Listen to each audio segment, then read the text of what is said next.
Good morning class. आज 4 नवंबर है। Last class में हमने एक एग्जाम्पल देखा था, लेकिन कुछ टेक्निकल एरर आ गई, इस वजह से वो क्लास आगे बढ़ नहीं पाई। आज हम उस क्लास को वापस आगे बढ़ाते हैं। एक एग्जाम्पल लिखा हुआ है आपके सामने बोर्ड पर।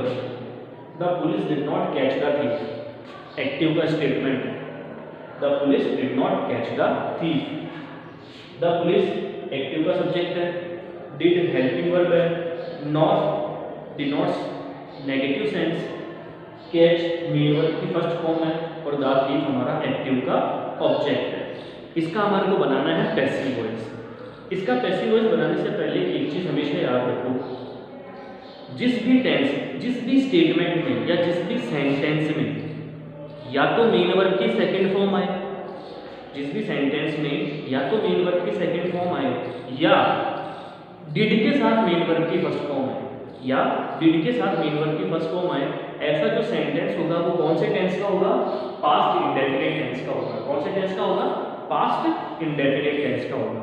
अब इसका हमारे को पैसिव कंस्ट्रक्शन करना है। इस एक्टिव स्टेटमेंट का हमें क्या करना है? पैसिव कंस्ट्रक्शन करना है। तो इसका पैसिव हम किस तरीके से बनाएंगे? इसका पैसिव हम इस फॉर्मूला के बेस पर बनाएंगे कि सबसे पहले तो क्या आएगा? पैसिव का सब्जेक्ट आएगा। फिर जो पैसिव का सब्जेक्ट बनेगा, अगर वो सब्जेक्ट सिंगुलर है तो वॉज आएगा, और अगर वो सब्जेक्ट प्लूरल है तो वर आएगा। सेंटेंस का सेंस हमें नहीं छोड़ना है, मतलब एक्टिव के अंदर अगर सेंटेंस का सेंस नेगेटिव है, क्योंकि यहाँ पर नॉट लिखा हुआ है, तो पैसिव में भी हमें सेंटेंस का सेंस नेगेटिव ही रखना है। अगर एक्टिव के अंदर पैसिव का सेंस अफर्मेटिव है तो पैसिव के अंदर भी हमें पैसिव का सेंस, पैसिव वाले सेंटेंस का सेंस अफर्मेटिव ही रखना है। तो हम यहाँ पर क्या लगा देंगे? फिर नॉट लगा देंगे कि सेंटेंस का सेंस नेगेटिव शो कर रहा है, that's why we have to apply not here, because we want to, because हमारे को यहाँ पर पैसिव का स्टेटमेंट बनाना है। तो जब भी हम पैसिव का स्टेटमेंट बनाएंगे तो हमेशा मेन वर्ब की थर्ड फॉर्म का काम लेंगे, बाय प्रीपोजिशन लगाएंगे, और एक्टिव सेंटेंस का जो सब्जेक्ट होगा वो पैसिव का क्या बन जाएगा? ऑब्जेक्ट बन जाएगा। मतलब इस वाले फॉर्मूला के हिसाब से हमें क्या करना है? इस वाले एक्टिव स्टेटमेंट का पैसिव बनाना है। तो हम क्या करेंगे कि एक्टिव का जो ऑब्जेक्ट है, एक्टिव का ऑब्जेक्ट क्या है? द थीफ, वो पैसिव का क्या बन जाएगा?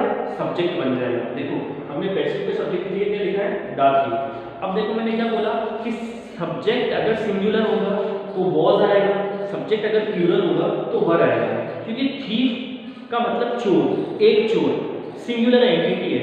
That's why we have to apply was here, because was denotes singular verb. ठीक है, सेंटेंस का सेंस एक्टिव में नेगेटिव वाला है, इस वजह से हमारे को पैसिव में भी उसका सेंस नेगेटिव ही रखना पड़ेगा। That's why we have to apply not here, क्योंकि हम पैसिव कंस्ट्रक्शन कर रहे हैं। क्योंकि हम पैसिव कंस्ट्रक्शन कर रहे हैं तो पैसिव का रूल साफ ये कहता है कि मेन वर्ब की कौन सी फॉर्म लगानी है? आपको थर्ड फॉर्म लगानी है। कैच मेन वर्ब की फर्स्ट फॉर्म होती है, कॉट सेकंड फॉर्म होती है, कॉट थर्ड फॉर्म भी होती है, कैचिंग फोर्थ फॉर्म होती है, और कैचेज फिफ्थ फॉर्म होती है। क्योंकि पैसिव बनाएंगे इस वजह से मेन वर्ब की कौन सी फॉर्म लगानी है? Third form. तो कैच की थर्ड फॉर्म होती है कॉट। ठीक है, पैसिव बना रहा है इस वजह से बाय प्रीपोजिशन का यूज लेंगे। ठीक है, और एक्टिव का जो सब्जेक्ट होगा, एक्टिव का जो सब्जेक्ट होगा वो क्या बनेगा? पैसिव का ऑब्जेक्ट बनेगा। समझ में आई मेरी बात? इसका स्क्रीनशॉट लीजिए।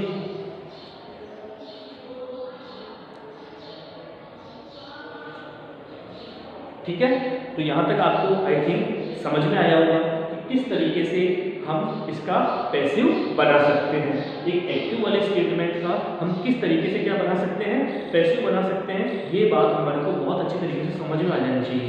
ये पास्ट इंडेफिनिट के दोनों तरीके के एग्जाम्पल होते हैं।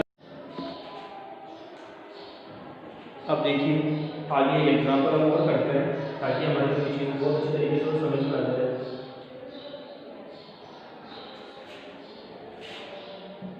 The gardener was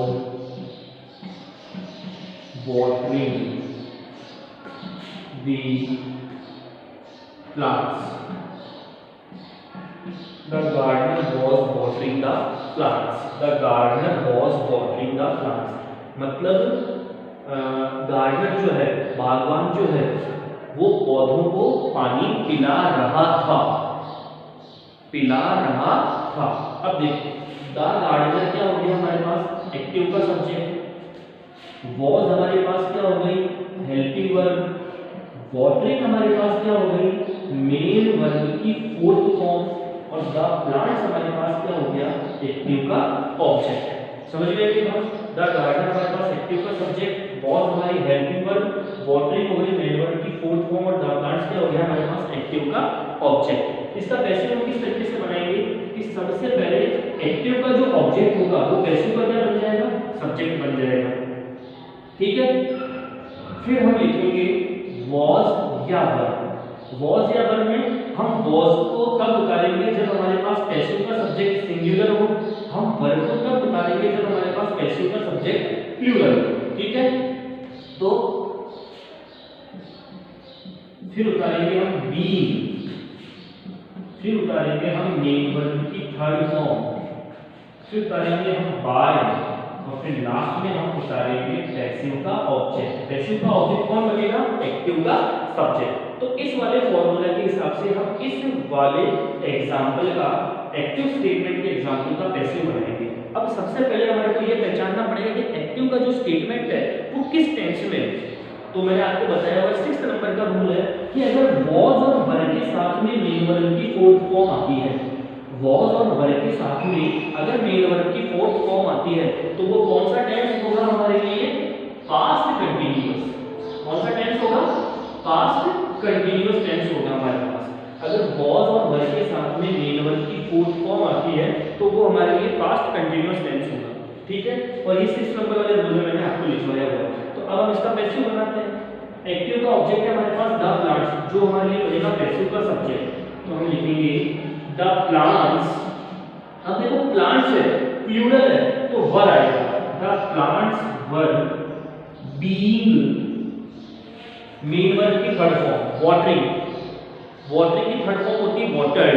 कौन सी फॉर्म होती है, वाटरिंग की थर्ड फॉर्म क्या होती है, watered, watered. The plants were being watered by the garden, by the garden। Rule के अकॉर्डिंग चलना है, एज इट इज इसका हमने पैसिव स्टेटमेंट बना दिया। इसका स्क्रीनशॉट लीजिए।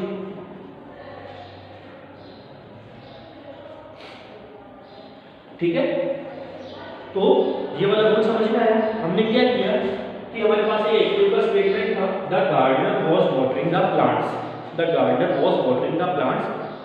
बागवान पौधों को पानी पिला रहा था। जिन भी हिंदी स्टेटमेंट के अंत में रहा था, रही थी, रहे थे आते हैं, वो कौन से टेंस के होते हैं, पास्ट कंटीन्यूअस के होते हैं। या फिर वॉज और वर के साथ अगर मेन वर्ब की फोर्थ फॉर्म आती है, तो वो कौन सा टेंस होगा, पास्ट कंटीन्यूअस का होगा। तो हमने इसका पैसिव बना दिया। इसका पैसिव हमने कैसे बनाया कि एक्टिव का जो सब्जेक्ट है वो तो पैसिव का ऑब्जेक्ट बन गया, और एक्टिव का जो ऑब्जेक्ट है वो पैसिव का सब्जेक्ट बन गया। सब्जेक्ट के अकॉर्डिंग हम वॉज और वर लगाएंगे, बीइंग लगाएंगे, पैसिव का कंस्ट्रक्शन कर रहे हैं इसमें से मेन वर्ब की थर्ड फॉर्म लगाएंगे, बाय प्रीपोजिशन लगाएंगे, और एक्टिव के सब्जेक्ट को पैसिव का ऑब्जेक्ट बना देंगे। ठीक है, देखिए इसे स्क्रीनशॉट ले लीजिएगा इसका, ताकि आपको अच्छे से समझ में आए। ठीक लगा।